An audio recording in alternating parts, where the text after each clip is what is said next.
ಸರ್ಕಾರವು ರಕ್ಷತಿ ರಕ್ಷಿತ. ಇವತ್ತಿನ ದಿವಸ ಪ್ರಜಾಪ್ರಭುತ್ವ ವ್ಯವಸ್ಥೆಯಲ್ಲಿ ನಂಬಿಕೆ ಇಲ್ಲದ, ಮತ ಚಲಾಯಿಸುವ ಆಸಕ್ತಿ ಇಲ್ಲದ ಲಕ್ಷಾಂತರ ಯುವಕರನ್ನು ಗಮನದಲ್ಲಿಟ್ಕೊಂಡು ನಾವು ಇವತ್ತಿನ ದಿವಸ ಮಾತನಾಡ್ತಾ ಇದ್ದೇನೆ. ಸರ್ಕಾರವು ರಕ್ಷಿತ ಕೇಂದ್ರದ ಉದ್ದೇಶ ಏನು, ಅದನ್ನು ಯಾಕೆ ಸ್ಥಾಪಿತವಾಗಿದೆ ಅನ್ನೋದನ್ನು ಬಹಳಷ್ಟು ವಿಡಿಯೋಗಳಲ್ಲಿ ನಾವು ತಿಳಿಸಿದ್ದೇವೆ. ಇವತ್ತು ನಾವು ಯುವಕರು ಒಂದು ಹೊಸ ಆಶಾ ಕಿರಣವನ್ನು, ಏನಾದರೂ ಒಂದು ಇವತ್ತಿನ ಪರಿಸ್ಥಿತಿಗೆ ಅನುಗುಣವಾದಂಥ ಯಾವುದಾದ್ರೂ ಸಮಸ್ಯೆ ಪರಿಹಾರ ಸಿಗಬಹುದೇ ಎನ್ನುವ ಒಂದು ದೃಷ್ಟಿಯಲ್ಲಿರೋರಿಗೆ ನಮ್ಮ ಸರ್ಕಾರವು ರಕ್ಷಿತ ಕೇಂದ್ರ ಒಂದು ಆಶಾ ಕಿರಣವಾಗಿರುತ್ತೆ. ಆದ್ದರಿಂದ ನಾನು ಯುವಕರಲ್ಲಿ ಕೇಳ್ಕೊಳ್ಳೋದು, ನಮ್ಮ ಸರ್ಕಾರವು ರಕ್ಷಿತ ಕೇಂದ್ರಕ್ಕೆ ಬನ್ನಿ, ನೋಡಿ ನಮ್ಮ ಉದ್ದೇಶ ಏನು, ನಾವು ಯಾವ ಒಂದು ದೂರದೃಷ್ಟಿಯಿಂದ ಮಾಡ್ತಾ ಇದ್ದೇವೆ, ಎಷ್ಟು ವಾಸ್ತವಿಕವಾಗಿದೆ, ಜವಾಬ್ದಾರಿಯುತವಾಗಿದೆ ಮತ್ತು ಮುಖ್ಯವಾಗಿ ನಾವು ಅಹಿಂಸಾ ಮಾರ್ಗದಲ್ಲಿ ಹೋಗ್ತಾ ಇದ್ದೇವೆ. ಹಾಗಾಗಿ ನೀವು ಇದನ್ನು ಬಹಳ ಒಂದು ಜವಾಬ್ದಾರಿಯುತವಾಗಿ ನಾವು ಮಾಡ್ತಾ ಇರೋದ್ರಿಂದ ನೀವು ಇದರಲ್ಲಿ ಖಂಡಿತವಾಗಿಯೂ ಕೂಡ ಇದರಲ್ಲಿ ನಿಮ್ಮನ್ನು ನೀವು ತೊಡಗಿಸಿಕೊಳ್ಳುವುದರ ಜೊತೆಗೆ ನಿಮಗೆ ಏನೋ ಒಂದು ಹೊಸ ಒಂದು ಬೆಳಕನ್ನು ಕಾಣುವಂಥ ಬರುತ್ತೆ. ಏನು ಪ್ರಜಾಪ್ರಭುತ್ವದಲ್ಲಿ ನಿಮಗೆ ಆಸಕ್ತಿ ಇಲ್ಲದೆ ಇರತಕ್ಕಂಥ ಸಂದರ್ಭದಲ್ಲಿ, ಜೊತೆಗೆ ಇವತ್ತು ರಾಜಕೀಯದ ಅಜ್ಞಾತವಾಸದಲ್ಲಿರ್ತಕ್ಕಂಥ ಕರ್ನಾಟಕದ ಕೆಲವು ರಾಜಕಾರಣಿಗಳ ಬಗ್ಗೆ ಹೇಳಬೇಕು.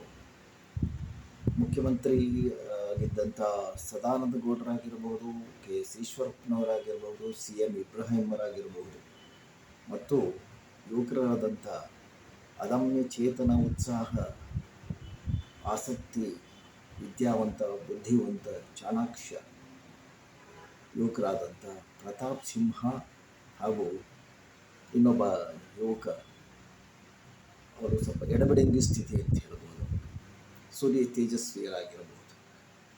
ಯಾಕೆ ಸೂರ್ಯ ತೇಜಸ್ವಿಯವರು ಎಡಬಿಡಂಗಿ ಸ್ಥಿತಿಯಲ್ಲಿ ಅನ್ನೋದನ್ನು ಆಮೇಲೆ ಹೇಳ್ತೇನೆ.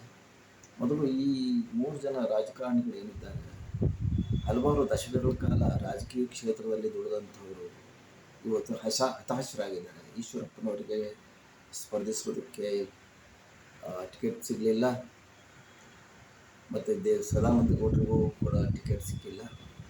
CM ಇಬ್ರಾಹಿಂ ಅವರ ಪರಿಸ್ಥಿತಿ ಏನು ಅಂದರೆ, ಅವರೇನು ಯಾವುದಕ್ಕೂ ಸ್ಪರ್ಧಿಸುವ ಉತ್ಸಾಹ ತೋರಿಸಲಿಲ್ಲ. ಆದರೆ ಅವರು ಕಾಂಗ್ರೆಸ್ನಲ್ಲಿದ್ದರು, ಜನತಾದಳಕ್ಕೆ ಬಂದರು, ಜನತಾದಳದಿಂದ ಮತ್ತೆ ಕಾಂಗ್ರೆಸ್ಗೆ ಹೋದರು, ಇವರು ಮತ್ತೆ ಕೊನೆಗೆ ಜನತಾದಳಕ್ಕೆ ಬಂದರು. ಯಾವಾಗ ಜನತಾದಳದವರು BJPಯವರ ಒಂದರಿಗೆ ಹೊಂದಾಣಿಕೆಯನ್ನು ಮಾಡಿಕೊಂಡ್ರು, ಆಗ ಅವರು ಜನತಾದಳವನ್ನು ತೊರೆದು ಬಿಟ್ಟರು. ಹೀಗಾಗಿ ಅವರು ಕೂಡ ಒಂದು ರೀತಿಯ ಅಜ್ಞಾತವಾಸದಲ್ಲಿದ್ದಾರೆ. ನಾನು ಈ 3 ರಾಜಕಾರಣಿಗಳಿಗೆ ಕೇಳ್ಕೊಳ್ಳೋದೇನು ಅಂದರೆ, ನೀವು ಇಷ್ಟು ದಶಕಗಳ ಕಾಲ ನೀವು ರಾಜಕೀಯ ಕ್ಷೇತ್ರದಲ್ಲಿ ಕೆಲಸ ಮಾಡಿದ್ದೀರ, ಬಹಳಷ್ಟು ದುಡಿದಿದ್ದೀರ, ಎಲ್ಲ ಏನೋ ನಡೆದು ಹೋಗಿದೆ, ಆಯಿತು. ಈಗ ನೀವು ಜೀವನದ ಸಂಧ್ಯಾಕಾಲದಲ್ಲಿದ್ದೀರ. ಇದೊಂದು ಸುವರ್ಣ ಅವಕಾಶ. ನಮ್ಮ ಸರ್ಕಾರವು ರಕ್ಷಿತ ಕೇಂದ್ರಕ್ಕೆ ಬನ್ನಿ, ಸ್ವಲ್ಪ ಅಧ್ಯಯನ ಮಾಡಿ ನೋಡಿ ನಮ್ಮ ಸರ್ಕಾರವು ರಕ್ಷಿತ ಕೇಂದ್ರ ಏನು ಕೆಲಸ ಮಾಡ್ತಾ ಇದೆ, ಏನು ಅನ್ನೋದನ್ನು ಸ್ವಲ್ಪ ತಿಳ್ಕೊಂಡು, ದಯವಿಟ್ಟು ನಿಮ್ಮ ಅನುಭವ, ನಿಮ್ಮ ರಾಜಕೀಯದ ಅನುಭವ ಅಪಾರವಾಗಿದೆ. ನೀವು ಜನತೆಯನ್ನು ಬಹಳ ಚೆನ್ನಾಗಿ ಅರ್ಥ ಮಾಡಿಕೊಂಡಿರ್ತಾರೆ. ಎಲ್ಲ ಕ್ಷೇತ್ರಗಳಲ್ಲಿ ನಿಮ್ಮೆಲ್ಲ ಅನುಭವ ಇದೆ. ಆ ಅನುಭವವನ್ನು ಧಾರೆ ಇರೋದರ ಮೂಲಕ ನಮ್ಮ ಉದ್ದೇಶಕ್ಕೆ ನಿಮ್ಮಿಂದ ಬಹಳ ಒಂದು ಕೆಲಸ ಹೋಗೋದಕ್ಕೆ ಸಾಧ್ಯವಾಗುತ್ತೆ, ಬಹಳಷ್ಟು ನಾವು ಸಾಧಿಸುವುದಕ್ಕೆ ಸಾಧ್ಯವಾಗುತ್ತೆ. ಆ ದೃಷ್ಟಿಯಿಂದ ನಿಮ್ಮನ್ನು ಕೇಳ್ಕೊತಾ ಇದ್ದೇನೆ. ಮತ್ತು ಪ್ರತಾಪ್ ಸಿಂಹ ಅವರು ಮೈಸೂರಿನಲ್ಲಿ ಬಹಳಷ್ಟು ಕೆಲಸಗಳನ್ನು ಮಾಡಿದ್ದಾರೆ. ಈ ಮೈಸೂರು ಕರ್ನಾಟಕ ರಾಜ್ಯದ MP ಗಳನ್ನು ತಗೊಂಡಾಗ ಪ್ರತಾಪ್ ಸಿಂಹರವರು ಮೊದಲನೇ ಸ್ಥಾನದಲ್ಲಿ ಬರ್ತಾರೆ. ಅಷ್ಟೊಂದು ಕೆಲಸವನ್ನು ಮೈಸೂರಿನಲ್ಲಿ ಮಾಡಿದ್ದಾರೆ. ಆದರೆ ಈ ಸಾರಿ ಚುನಾವಣೆಗೆ ಅವರಿಗೆ ಟಿಕೆಟನ್ನು ಕೊಡಲಿಲ್ಲ. ಅವರು ಹತಾಶರಾಗಿದ್ದಾರೆ. ಯಾಕೆ ಅಂತಂದರೆ, ಅವರು ಟಿಕೆಟ್ ಇಲ್ಲ ಅಂದ ತಕ್ಷಣ ಸುಮ್ಮನಾಗಲಿಲ್ಲ. ಅವರು ಪಕ್ಷದವರ ವರಿಷ್ಠರನ್ನು ಕೇಳಿದ್ದಾರೆ, ಯಾಕೆ ನನಗೆ ಟಿಕೆಟ್ ಕೊಡಲಿಲ್ಲ, ಏನು ಉತ್ತರ ಕೊಟ್ಟರು ಅದು ಬಿಟ್ಟರು. ಆದರೆ ಅವರು ಎಲ್ಲ ತಮ್ಮ ಹತಾಶೆ, ತಮ್ಮ ಬೇಗುದಿ, ಈ ರಾಜಕೀಯದ ಒಂದು ಕುತಂತ್ರದ ವ್ಯವಸ್ಥೆ, ನಮ್ಮ ಪಕ್ಷದವರೇ ಮಾಡಿರ್ತಕ್ಕಂಥ ಒಂದು ಈ ಷಡ್ಯಂತ್ರ, ಇದೆಲ್ಲಕ್ಕೆ ಬಲಿಯಾಗಿ ಅವರು ಈ ಬಾರಿ ಚುನಾವಣೆಯಲ್ಲಿ ಅವರಿಗೆ ಟಿಕೆಟ್ ಸಿಕ್ಕಿಲ್ಲ. ಬಹಳ ಹತಾಶರಾಗಿದ್ದಾರೆ. ಹಾಗಾಗಿ ನಾನು ಅವರಲ್ಲಿ ಕೇಳ್ಕೊಳ್ಳೋದು, ನಿಮ್ಮ ಅಪಾರವಾದ ಅನುಭವ ಒಂದು ಏನಿದೆ, 2 ಅವಧಿಗಳ ಕಾಲ ನೀವು MP ಆಗಿ ಅನುಭವವನ್ನು ಪಡೆದಿದ್ದೀರ ಮತ್ತು ಪತ್ರಿಕೋದ್ಯಮದಲ್ಲಿ ಕೂಡ ತಮ್ಮ ಅನುಭವವನ್ನು ಪಡೆದಿದ್ದೀರ. ನಮ್ಮ ಸರ್ಕಾರ ರಕ್ಷಿತ ಕೇಂದ್ರಕ್ಕೆ ಬಂದು ನೋಡಿ, ದಯವಿಟ್ಟು ಅಭ್ಯಾಸ ಮಾಡಿ ನೋಡಿ, ಏನೇನಿದೆ, ನಾವೇನು ಮಾಡ್ತಿದ್ದೀವಿ ಅಂತ.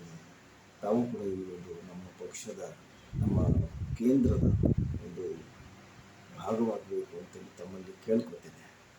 ಇನ್ನು ಸೂರ್ಯ ತೇಜಸ್ವಿ ಅವರು ಯಾಕೆ ಎಡಬಡಂಗಿ ಅಂತ ಹೇಳಿದೆ ಅಂದರೆ, ಎಡಬಡಂಗಿ ಸ್ಥಿತಿಯಲ್ಲಿ ಅವ್ರು ಯಾಕಿದ್ದಾರೆ ಅಂತಂದರೆ, ಅವರಿಗೆ ಟಿಕೆಟನ್ನು ಕೊಟ್ಟಿದ್ದಾರೆ ಬೆಂಗಳೂರು ದಕ್ಷಿಣಕ್ಕೆ. ಆದರೆ ಅವರಿಗೆ ಒಳಗಡೆಯೇ ಒಂದು ರೀತಿಯ ಪಕ್ಷದ ಬಗ್ಗೆ ಅಸಮಾಧಾನ, ಅತೃಪ್ತಿ ಇದೆ. ಕರ್ನಾಟಕ ರಾಜ್ಯದಲ್ಲಿ ವಿಧಾನಸಭೆಯ ಸೋಲಿನ ಬಗ್ಗೆ ಅವರಿಗೆ ಹತಾಶೆ ಇದೆ, ಅಸಮಾಧಾನ ಇದೆ. ಯಾಕೆಂತಂದರೆ ಆ ಒಂದು ಭ್ರಷ್ಟಾಚಾರದ ಒಂದು ಆಪಾದನೆ 40% ಅಂತಕ್ಕಂಥ ಒಂದು ಏನು ಒಂದು ಆರೋಪ ಪಕ್ಷದ ಮೇಲೆ ಬಂತು. ಅದರಿಂದಾಗಿ ಪಕ್ಷ ವಿಧಾನಸಭಾ ಚುನಾವಣೆಯಲ್ಲಿ ಸೋತಿದೆ. ಮತ್ತು ಪಕ್ಷದ ಒಳಗಿನ ಕೆಲವು ನಡೀತಕ್ಕಂಥ ಏನೋ ಒಂದು ರಾಜಕೀಯ ಕುತಂತ್ರಗಳು, ಇದರ ಬಗ್ಗೆ ಅವರಿಗೆ ಒಳಗಡೆಯ ಬೇಗನೆ ಇದೆ. ಮತ್ತು ತಮ್ಮ ಸ್ನೇಹಿತ ಪ್ರತಾಪ್ ಸಿಂಹ ಅವರಿಗೆ ಟಿಕೆಟ್ ಸಿಕ್ಕಿಲ್ಲ. ಇದು ಕೂಡ ಅವರಿಗೆ ತುಂಬ ಅಸಮಾಧಾನವಾಗಿದೆ.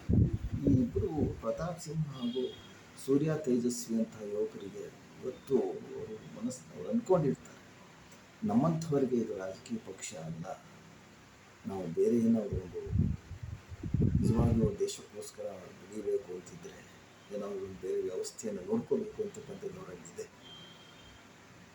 ಈ ಯುವಕರಿಗೂ ಕೂಡ ನಾವು ಈ ಸಂದರ್ಭದಲ್ಲಿ ಕೇಳ್ಕೊಳ್ತಕ್ಕಂಥದ್ದಷ್ಟೇ, ದಯವಿಟ್ಟು ನಮ್ಮ ಕೇಂದ್ರಕ್ಕೆ ಬಂದು ನಮ್ಮ ಏನು ಕಾರ್ಯಕ್ರಮಗಳಿದೆ, ಏನು ಮಾಡ್ತಾ ಇದ್ದೀವಿ ಅನ್ನೋದನ್ನು ದಯವಿಟ್ಟು ನೋಡಿಬಿಟ್ಟು ನೀವು ಕೂಡ ಈ ಒಂದು ಹೋರಾಟದ ಭಾಗವಾಗಬೇಕು ಅಂತೇಳಿ ಕೇಳ್ಕೊಳ್ತಾ ಇದ್ದೇನೆ. ಇವತ್ತು ಇಷ್ಟು ಮಟ್ಟಿಗೆ ಹೇಳಿ ನಾನು ಮಾತನ್ನು ಮುಗಿಸ್ತಾ ಇದ್ದೇನೆ. ಮುಂದೆ ಮತ್ತೊಮ್ಮೆ ತಮ್ಮನ್ನು ಬೇರೆ ವಿಡಿಯೋದಲ್ಲಿ ಕಾಣ್ತೇನೆ. ನಮಸ್ಕಾರ.